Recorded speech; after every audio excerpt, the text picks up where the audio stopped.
Good morning. You're watching us here on Trading Hour. We are coming to live from the CNBC-TV18 Motilal Oswal studios. I am Hormus Patakia. With me is Vinny Motiwala. And the top of the hour has begun with a very important clarification from the US President that he's headed back to Washington not because of a ceasefire, but something much more than that. What is that much more? We'll find out soon enough. But for now, the markets are on the edge. Not just the Indian markets, but global equities across the board are currently on the edge. The Nifty is currently down 75 points near that 24,870 mark. The Dow futures too are down around about 160 to 170 points as we speak. So currently more clarity awaited on these developing situations in West Asia. There is no significant movement in gold prices, no significant movement in Brent as well. Still remaining around that $74 a barrel mark is Brent crude. But the broader markets, the mid-cap index, as you just saw a few seconds earlier on top of our screens, was the only index that was in the green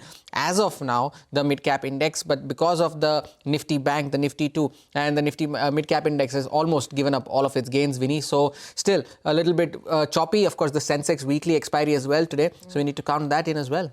Absolutely, we need to count that as well in today's trading session. And apart from that mid-cap space, mid-cap yesterday was a different story. We were talking about mid-cap only being in the red, everyone else being in the green. Today seems like mid-cap is managing to just hold on to some bit of a gain. Let's watch out for where it's going to be headed in the next few hours as well. But we have Nifty IT. That's managing to hold on to gain today as well. 0.6% of gain approximately is what we're seeing in terms of the IT sector coming in. Yesterday also it managed to hold on to some bit of a green there. Today also Nifty IT manages to hold on to that green. Pharma on the flip side is seeing among the top sectoral losers, it's seeing a decline of almost 1% as well in today's trading session. So that is something to watch out for. A lot of individual names, on the broader end of the market. So yes, gains coming in from something like an Happiest Mind, Mascow Dock, Crisil managing to hold on to gains. While on the flip side, Shipping Corporation of India, that's down and out in trade. We have Jubilant and Gravia, that's also seeing a bit of a fall, as well as Vishal Megamart also seeing a fall in today's trading session. But talking about individual stocks, we have Z Entertainment, that's in focus as well.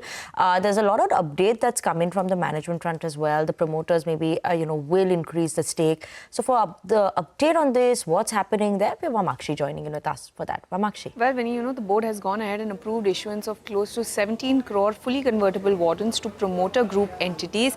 The issue price per warrant stands at 132 rupees, which when compared to the closing price yesterday is coming in at a discount of almost 4.5%. Keep in mind that the promoters are looking to infuse somewhere around 2,240 odd crores and their shareholding post this issue is expected to rise from 4% currently to around 18.39%.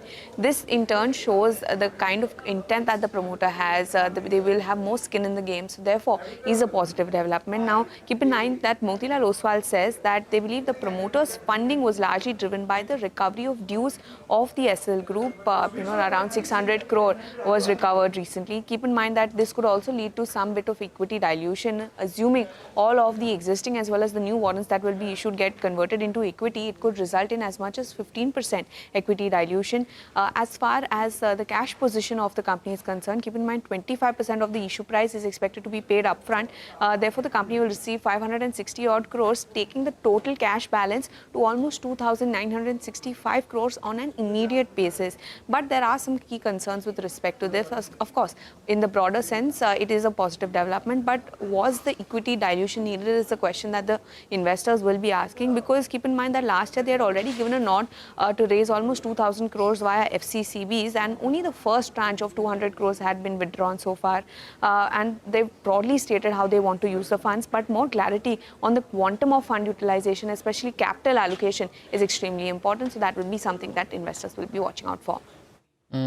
Interesting developments there, Ramakshi. Thanks a lot for that. The promoters doing every bit to remain in, to increase their stake in the company, now standing at 18% after yesterday's board meeting. Z Entertainment, 2.5% higher, 15% higher so far on a year-to-date basis after pretty much a washout year that 2024 was for them. It's some other brokerage notes that have come in on Schneider Electric, and that is our standout brokerage of the day. And Nimesh is here with more on this. A double upgrade, Nimesh. Yes, Harma. So the stock is reacting on the back of a double upgrade from Goldman Sachs and Schneider. So they've upgraded the stock to a buy from sell, and they've raised the target price to 910. Now there are 4 key drivers for this upgrade according to the Goldman Sachs note. First and foremost, the increased TAM, which Goldman believes that it can go up to almost $14.5 billion by FY32 versus the current $9.6 billion. And also the market share for Schneider is likely to go up in the same period to almost 3.5% from current 2.9%. So that's the first big trigger. The second big trigger is the further expansion in the margins. So Goldman expects the margins to go up to almost 40% by FY32 versus the current margins of 38.5%. So that's going to improve the earnings as well. Third, the valuation is likely to catch up versus the peers like Hitachi on the back of this large order TAM as well as margin expansion. And fourth, the government support will mean additional revenue drivers for companies like Schneider. In fact, Goldman is expecting a 31% order inflow CAGR between FY25 to FY27 estimate. So on the back of a large TAM, a margin expansion, a double upgrade on Schneider to a buy now from Goldman Sachs, and they've raised the target price to 910.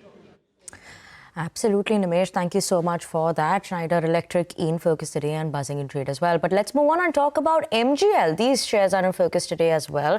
Why? There's a note that is coming from Nomura where they're retaining the buy call and says it's their top pick. More details for this one. We have Riya joining in with us. That's right, Vinny. Nomura today has come out with a note on city gas companies, and they're the most bullish on MGL out of the 3 stocks that they've outlined. So let's see what they've said. They've said that the falling APM gas allocation is a near-term challenge, but is manageable through price hikes. And they've also said that EV policies by states are going to continue pressuring a CNG growth going ahead. They've also outlined that the inclusion of gas under GST could benefit Gujarat Gas the most, but they do prefer MGL as their top pick, and Gujarat Gas is the least preferred because of high competitive intensity in the industrial segment. For MGL, they have a buy rating with a target price of rupees 1,680. The stock is up over 2% today as a result of this. The other 2 names, IGL and Gujarat Gas, they have a neutral rating and a reduced rating respectively on these 2, and they're trading flat in today's trading session.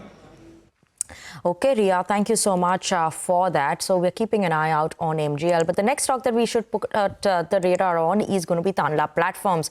Why? They've approved a share buyback of around 175 crore rupees. 20 lakh shares is what they're looking to buy back. And this is around 1.49% stake of the total equity that is there. The cash on the books as on FY25, not a worry there. 1,009 rupees is what they had. 1,009 crore rupees, I beg your pardon. That is what they held in terms of cash on books as on FY25. Price is something that is interesting, right? Yesterday, the closing price was 675, around also right now, 684. So, the price at which they're buying back is much higher than the price at which, the stock is trading at. And that is why, Hurmas, we're seeing that the stock is buzzing in trade. As of now, also managing to hold on to gains of almost 4% in today's trading session. But yes, that's Tanla Platforms for you all, managing to hold on to gains. On that note, we're going to slip into a very short break. And after the break, we'll come back and discuss what's happening in the world of commodities with Manisha Gupta.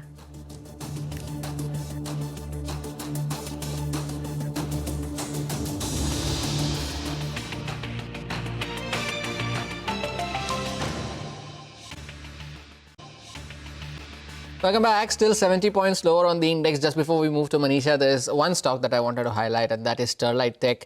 Another 15% higher today after a 20% move yesterday and another 11% move last week as well. So good going for Sterlite Tech. We'll have the management joining in shortly on the show, so stay tuned for that conversation. 51% higher in the last month. But on to commodities now, and we are putting the spotlight on copper today. Good morning, Manisha. Morning. Yes, we're doing that because we've seen copper prices continue to hold firm, and in the overnight markets we've seen copper gain up by 1.5%. It actually is the case with many of these metals which are trading in a positive side right now. The inventories on LME have continued to decline, and that really is one of the supportive factors there. When you look at the month of May, it is a 5th straight month that you have seen combined LME metal inventories decline. 4.5% on a month-on-month basis. And we also have seen inventories decline by 25% on an year-on-year basis. Well, 3 or 4 factors which are supportive. One, you have seen that constant decline in the dollar index. Second is the China May retail sales numbers came in better than what the street was anticipating.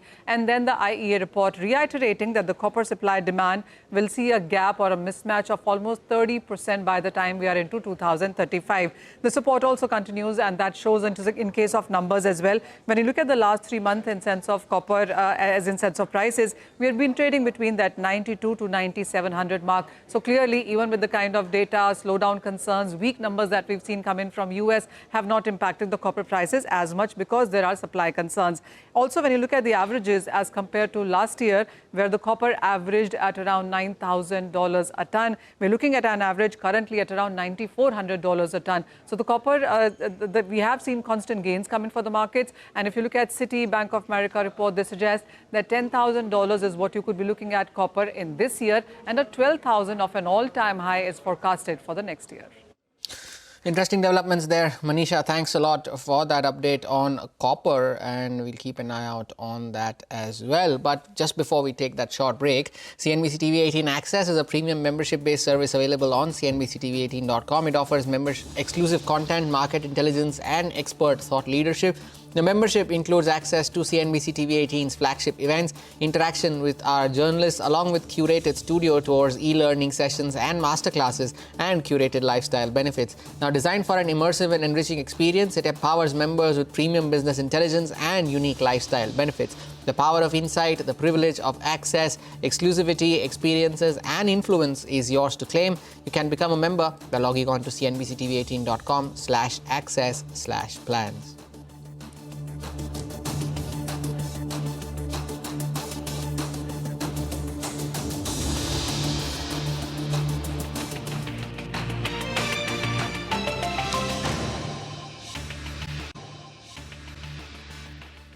Welcome back to Trading Hour on CNBC TV18. Let's bring on board Mitesh Thakkar, who's joining with us to now give us a check on the markets on the technical front. Mitesh, good afternoon. So many updates that are coming in on the global front as well, commentary coming in from Trump as well, levels that we should keep an eye out on, right? After the morning dip, the Nifty has managed to be around that 24,800 to 900 range, not moving up or down below that range. So what to watch out for today, as well as your top stocks today?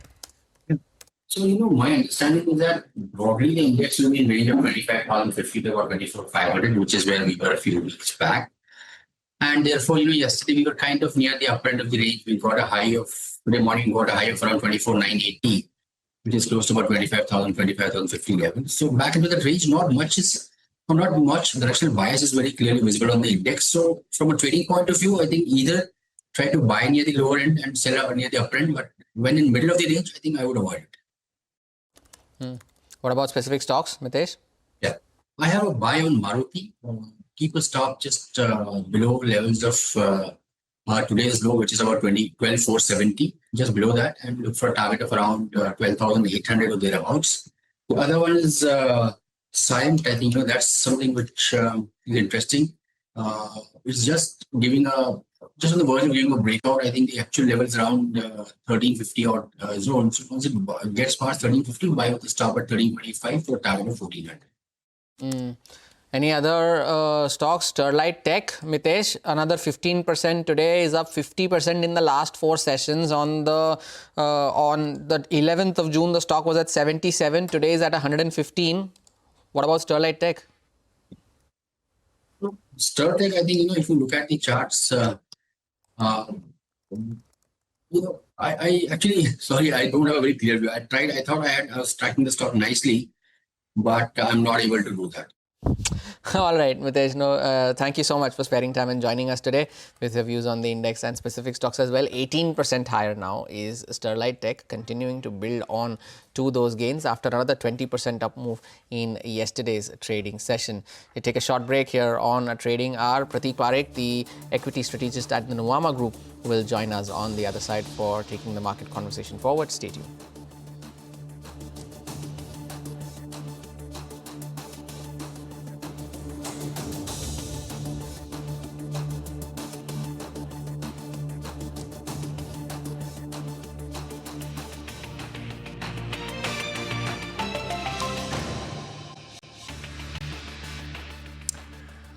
Welcome back to Trading Hour on CNBC TV18. Today, we did manage to speak to actually the Steel Secretary.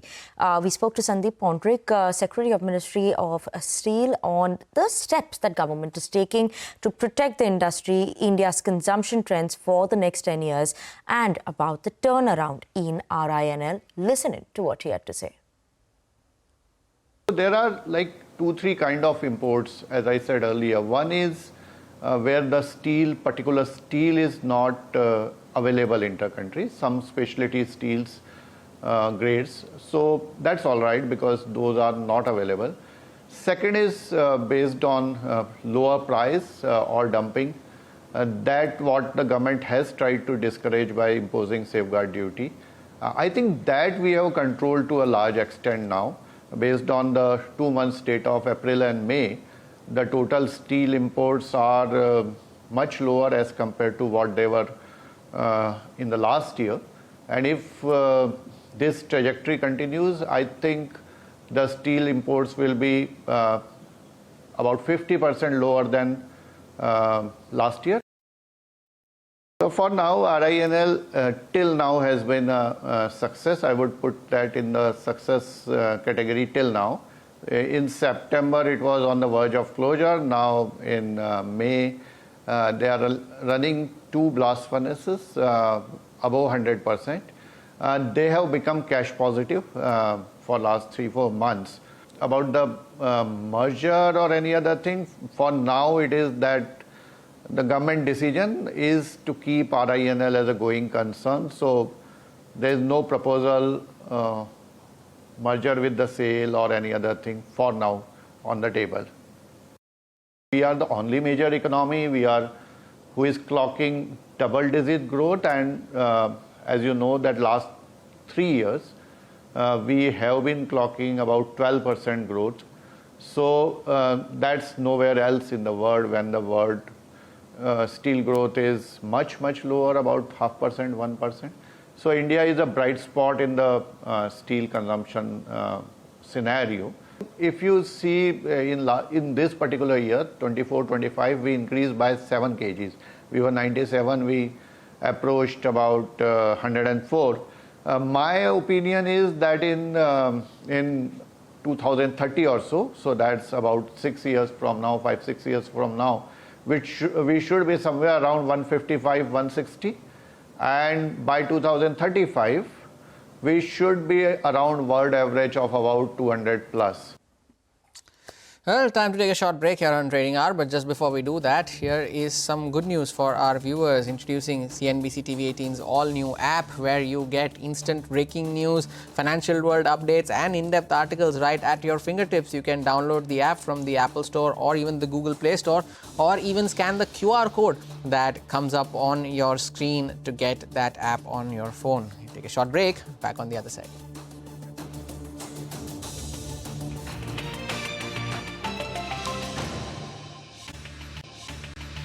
Welcome back. On to market conversations then. Pritik from Nuvama Group is joining us now to discuss his top ideas. Pritik, good morning. Thank you for joining in. You know, it's been a whole host of bad news across the globe, be it on the tariff front, be it on the geopolitical front. The markets are in a world of their own. They're neither here, they're neither there. They're still not going higher, but not falling either. They're still respecting those levels. What are they pricing in, to be very honest? Of course, this geopolitical tension will not last forever. Sooner or later, it will be resolved. Is there a hope that the Q1 earnings season that starts in just a couple of weeks from now will be a lot better than what FY25 was? And is that what the market is currently pricing in? Yeah, thanks so much for having me on the show. It's always a pleasure to be on the show. I think if you look at markets, generally 3 things that drive markets. One is cheap valuations. Sometimes, that itself becomes a trigger. Second is liquidity, and third is earnings growth. I think among the 3 variables, what is keeping market afloat despite all the global uncertainty is liquidity. Liquidity has meaningfully improved from where we were, 6-12 months back. RBI's LAF surplus is now more than 1% of an ETL, which is very significant improvement. And that is one of the main drivers which has calmed the market and stabilized the same. I think when it comes to earnings, there the visibility is still missing because in F25, earnings growth has reconciled with top line growth, which is in single digits. And the gap between earnings and top line is likely to be minimal going ahead as well. And on the top line front, unfortunately, the outlook is not very great because you're having a scenario where exports and credit growth both are weakening. And in such a scenario, it's very difficult for top line to see meaningful acceleration. So I think we are having a scenario where liquidity easing protects your downside, but high valuations and kind of moderating earnings, cap the upside. So perhaps we're probably poised for range bound for some more time, is what I would say. Okay, so range bound, and this is the range we'll keep expecting, because today I was just talking to Urmas as well, and I'm like, why is it not falling? Why is it just being resilient? But liquidity is a factor that you're mentioning that, is keeping the markets at least falling further down. But earnings growth and valuation missing on that front is something that is capping it on the top side. But valuation's expensive. So is there any pocket that you find some bit of a respite at least coming in? You have that monsoon data that's coming in as well. Expected that July, August would be better. This is what we spoke to SkyMed today. So could we see consumption as a theme start improving, or agri as a theme? What are you watching out for right now? Yeah. So again, thanks for the question. So I think, see, on monsoon, people play, I think, overemphasis to it. Monsoon comes every year. I mean, 3 out of 4 years is likely to be good. Monsoon was good last year as well, but I think consumption barely picked up. The main stumbling block for consumption is, the overall income dynamics, where, corporates are pruning costs, curtailing capex, government is focused on fiscal consolidation, and export outlook is weak. This is a combination which is not giving sufficient incomes to households to go and aggressively spend. The main constraint is incomes and also credit slowdown that happened last year. So I think if monsoon improves, can some portion of agri get a relief? Probably. But is it going to be a very big needle mover? I highly doubt it. I think with regards to valuations, that is where, finding the next space is becoming a little challenging. Today, the pocket of valuation are lying entirely on the financial space, which is, private banks, which despite the rally are still reasonably valued, and also some of the NBFCs. But barring that, to find value comfort in either consumption space or the industrial space, I think that is missing. So that's where I feel that while financials have value, the growth outlook is weakening, although liquidity easing should help. But clear-cut sector space, where we can see a big demand spot coming through, that is somewhat missing right now. So where are those sectors where there is a clear demand spurt visible? Is there a sector like that, be it the industrials in terms of their order books, or the power sector companies, or be it the defense or the railways? Is there any such pocket that you are currently betting on, Pritik? Yeah, so I think our approach to portfolio construction has become more of, what you call bottoms up. And our main point, or while portfolio construction, is that on the demand side, at least from a next 6 to 12-month perspective, it's not things are clouded everywhere. Although from a 3-5 year perspective, we are still optimistic on demand revival coming through, consumption and capex improving. But from a next 6 to 12-month perspective, there is little differentiate from a particular demand center. Where I think the portfolio construction or the earnings swings or the alpha will come is essentially on the margins part. We have a set of companies where margins are at the bottom cycle. For example, chemicals, metals, cement, some of the QSR names. And there are a set of companies where margins are at the peak.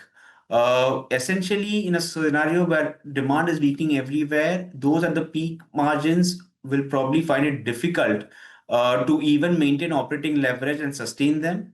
And those at the bottom margins, there I think the earnings disappointment risk could potentially be lower, because companies can cut cost and ensure that the operating deleverage risk is reduced. So I think from a next 6 to 12-month perspective, from a portfolio construction, margins swings will be a more important driver of alpha than necessarily the top line swings per se, Mars. Pratik, what about IT, right? it had seen that fall coming in last year.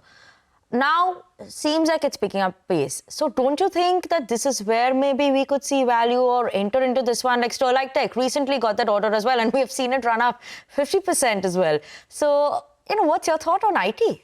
Yeah. So I think, see, these days market cycles have become very short. I mean, post-COVID itself, cycles have been short, but now of late the cycles have become even shorter. So I think on IT, our view is on a marginal underweight side, and the rationale for that is that there is global uncertainty. Valuations today are above, meaningfully above their long-term averages, while growth is already below long-term averages, and the outlook as well on the growth part isn't very promising. So from that perspective, if I look at purely from a valuation and growth angle, IT isn't very exciting per se. Also in this sector, while margins are at the lower end, what we have seen in the past is that margins have been moving, sliding lower only. So the scope for margin expansion also is somewhat limited.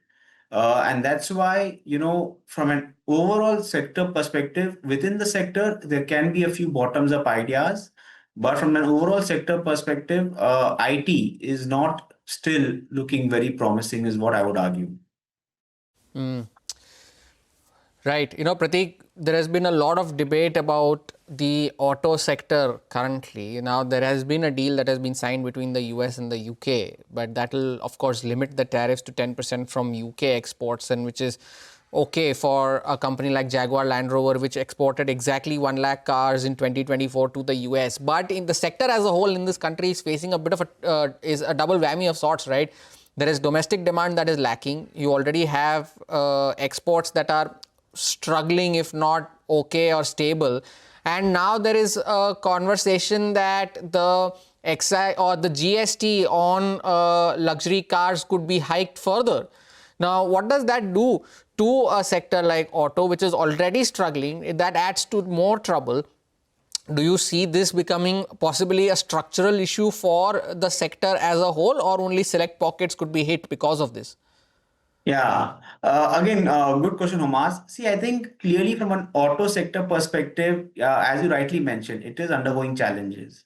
Challenges are because the incomes are weak, so only within auto as well, the growth has been very very skewed towards the premium end. The growth hasn't been broad-based in the first place itself, and even on the premium end, if we are going to get regulatory actions, then obviously it is a sign of hurry. So I think from an auto sector as well, I think the challenges are what we have in other sectors, where demand is moderating. There are concerns coming up both on the regulation part, but more importantly on the margins part, given the supply potential, some rise in steel prices, and also some of the supply disruptions that can potentially come out from the rare earth supply in China. So this is a sector that is going to go challenge. Now, is it going to be structural? I don't think so. We have seen the sector go through many cycles and many challenges, and it has bounced back. The penetration levels, especially of PVs in India, are still quite low. And that certainly means that they do have a long runway. But yes, in the near term, this is a sector where, again, things could get challenging, especially given the fact that their margins are also at the peak, which obviously can lead to operating deleverage as well. Okay, Pritik, thank you so much for joining in with us on the show, as well as talking to us about the markets and which are the sectors that you're looking out for. But on that note, slip into a break. And after the break, we'll be joined by Ankit Agarwal, Managing Director of Sterlite Technologies, to talk to us about the outlook of the company and the recent order wins.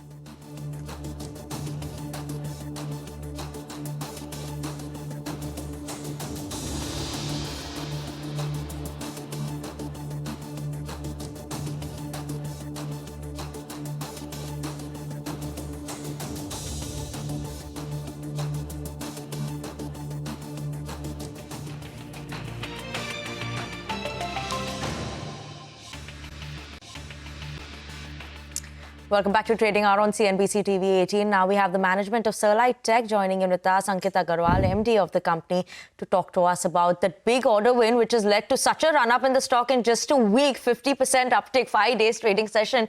Ankit, good morning. Thank you so much for joining in with us. And, this order that has come in is your demerged arm, right, who's going to be getting this order, 2,631 crore. This is for with BSNL that you're talking about. So I just want to understand what is the role that Sterlite Tech will have in this? What is the revenue recognition that comes in for Sterlite Tech? And this order is like 3-year construction phase, 10-year maintenance phase. So which part of this will be actually with Sterlite Tech and which one will be with the demerged entity? Okay. I think we've snapped the line with Ankit. We'll reconnect with him. But Ormas, this is a very interesting order, right? Like we were just mentioning, we marked it a couple of times, 50% uptake. This is actually for its demerged arm. They're going to be demerging the arm. So this is Global Services Businesses, which has signed the MOU.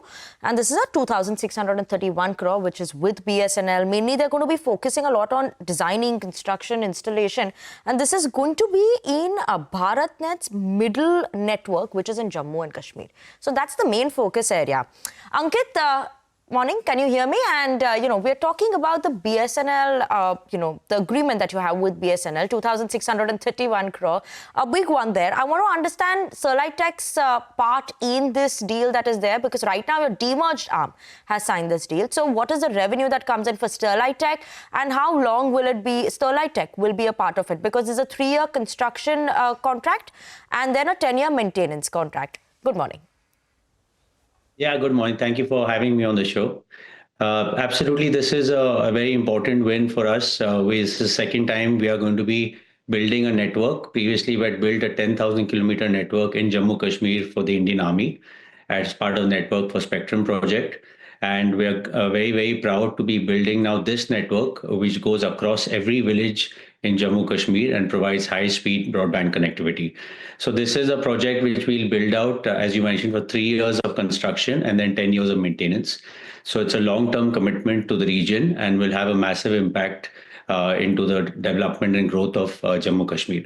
This is a project which will be undertaken by Sterlite Networks Limited under the brand name Invenia. And we also have a partner in Dilip Buildcon who will be looking at the EPC part and the deployment part of this project. In terms of Sterlite Technologies Limited, which is this listed entity currently, they will be supplying the optic fiber cables and other components, optic fiber cables and connectivity solutions for this part of the project in Jammu Kashmir, as well as other bids get successfully awarded. We will also be supplying our cable and connectivity solutions to other projects as part of BharatNet Phase 3. Okay. Ankit, then what would be the revenue for STL recognition, revenue recognition for STL over the next 3 years then from this project? Yeah, so typically, in such projects, the optic fiber cable components are typically 5 to 7% of 5 to 10% maximum of the overall project, and on the capex side. So I think this is an important part. I think one part to highlight is that the Indian market itself, for part of that, the BharatNet Phase 3 project will be an important growth driver, as we are seeing that both telecom operators are looking to add fiber for 5G networks as well as fixed wireless. We're also seeing more and more fiber for data center. And then now with this BharatNet Phase 3, both at center-led as well as upcoming state-led projects, there should be meaningful growth in Indian demand as well. Ankit, good morning. Thank you for joining in. So if I heard you correctly, 5 to 10% max of project capex cost will be as a revenue recognition for your company, right? Not for the demerged entity that has signed the order? That's correct. Right. And how about throughout the project life cycle, since it is a 3-year phase and then it is an operations and maintenance contract as well, does that continue in a similar trajectory?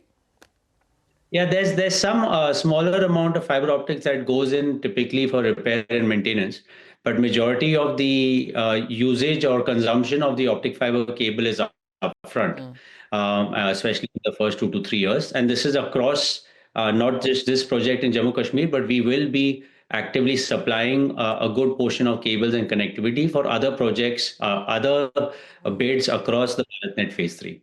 And will this be margin accretive or margin dilutive, Ankit? No, this will be margin accretive. This will be positive for our growth. As we've been highlighting that overall, currently we've been operating at around 50% factory utilization. So we have significant operational leverage as we look to fill up our facilities with growth, particularly in the US, Europe, and also with these kind of projects in India. We do expect that our utilization to go upwards of 70%. And there we have typically seen that our EBITDA margins will go from current 13 to 15% range to close to 18 to 20% range. So we are in that journey now over the next 2 to 3 quarters, and that's something that we're very excited about. Sorry, this 18% range will be by when in terms of EBITDA margin? Just for a clarification. Yeah, I think directionally we believe this will be towards the end of the year, and will be healthy for us to exit in that range.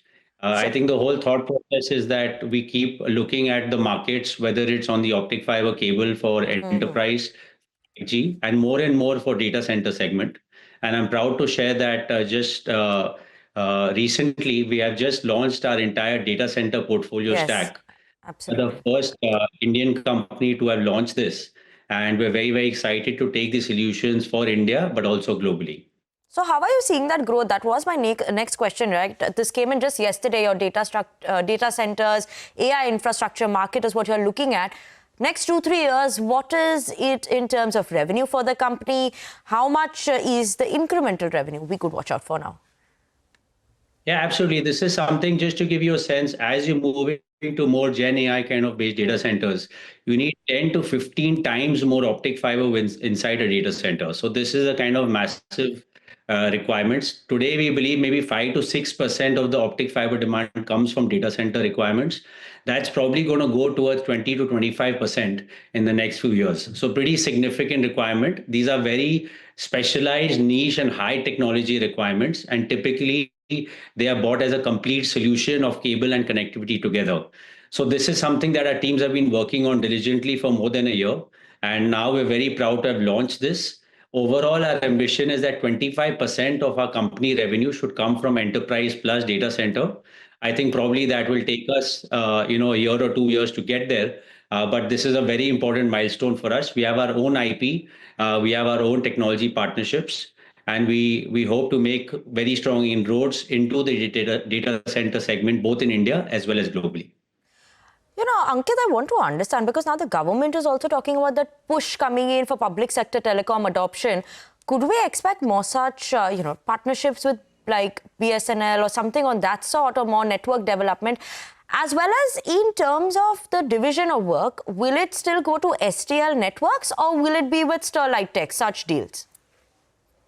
Yeah, so just to be clear, the whole objective of the demerger and now subsequent listing of Sterlite Networks is to have two very distinct entities. One is a hardcore high-tech manufacturing entity, which is Sterlite Technologies Limited.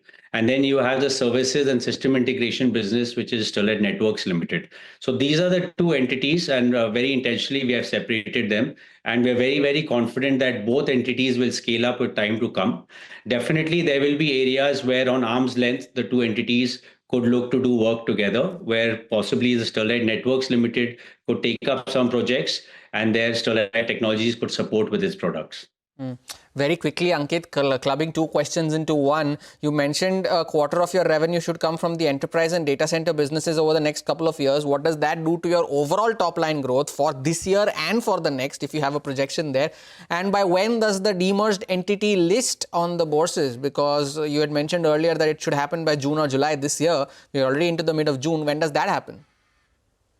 Yeah, absolutely. So I think the whole thought process is, we do see top line growth, but more importantly, this is, as I said, a specialized and niche segment in terms of very high technology solutions. So what we are really driving is how do we have high EBITDA margins from the data center segment. Typically, we see from our peers who operate in the segment of at least 27 to 35% kind of EBITDA margins. So this is what we are looking at for what we sell into this segment. To your second question, in terms of how we're looking at the listing, I would say broadly we're about 30 to 45 days from now. So we do still target to do this within July.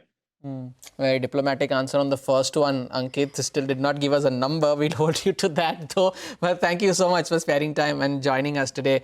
I look forward to chatting with you again pretty soon after your quarterly results. The management there of Sterlite Tech, possibly the stock of the week so far. Well, 50% higher in the last 4 sessions, now another 14.5% in today's session. Slightly off the highs of the day though. But the management is confident that the demerged entity should list in another 30 to 45 days from now. By the way, just flashes on your screen, the consortium led by Dinesh Chandra, Agarwal Infocom and Siemens has won a 4,100 crore contract. We'll keep that on our radar. Siemens currently 2.5% higher. Just so flash on your screen. But with that, we call time on this edition of a Trading Hour from Winnie, me and the team that put this show together. Thank you so much for watching. We leave you with the Nifty still 75 points lower. Halftime report on the other side.